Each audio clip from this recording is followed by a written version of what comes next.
Why Trump pushed arms sales in Asia.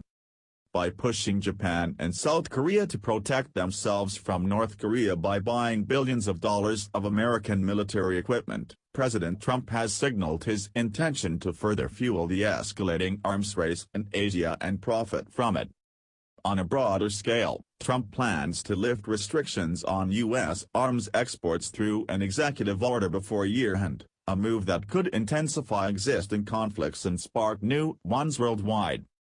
Trump's idea will help the United States in two ways. First, it will reduce America's financial burden to keep soldiers in parts of the globe by partially shifting the load to host countries. Second, America's trade deficit with its wealthy Asian partners will drop, while defense productions will jump, which will create jobs at home. Combined, they will help him partially fulfill his election campaign pledges. Asian nations are Trump's customers of choice. Flush with newly minted wealth and mired in decades-old hostilities, these nations have been prime arms recipients for the past 5 years. India led the pack, absorbing 13% of the global imports, according to the Stockholm International Peace Research Institute. India nearly doubled its imports during the period. Saudi Arabia, which remains embroiled in a war in Yemen, came in second. China, Pakistan, South Korea and Singapore ranked among the top importers. What's on Trump's mind? America's arms sales initiative, managed by the White House National Security Council, is part of Trump's plan to make the United States more competitive in international trade when its allies shop for fighter jets, warships, missile defenses and other military outfit in an intensely competitive market.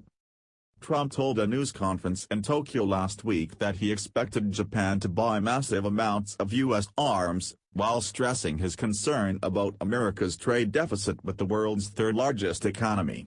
He made a similar statement in South Korea. U.S. aerospace and defense sales have been anemic.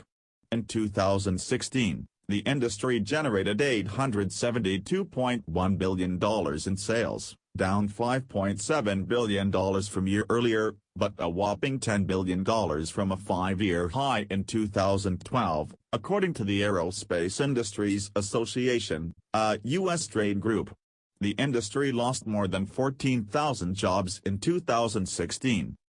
Japan's Prime Minister Shinzo Abe confirmed Tokyo would acquire U.S. arms, including Tomahawk missiles, which can ensure pinpoint attacks on North Korean missile bases. Korea would procure bunker-buster bombs, capable of destroying underground facilities. Seoul-Washington talks to this end would begin soon.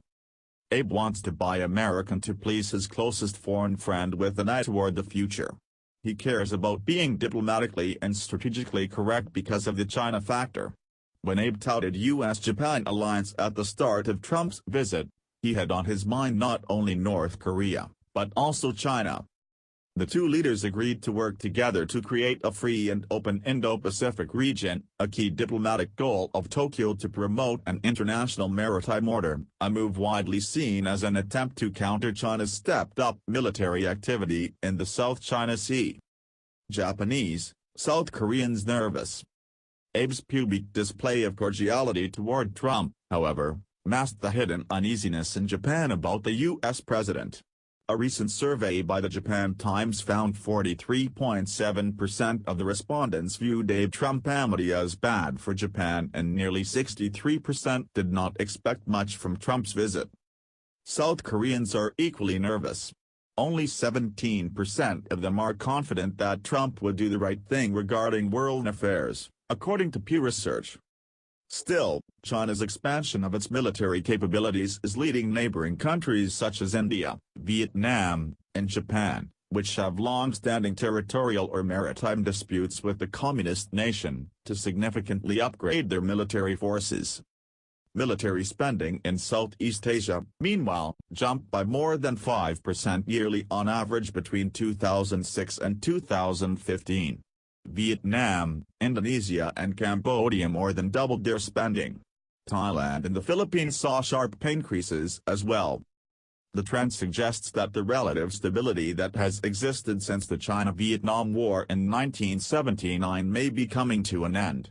Border disputes, rising nationalism and distrust of neighbors' strategic intentions are behind this arms race. Trump hopes to use this to America's advantage.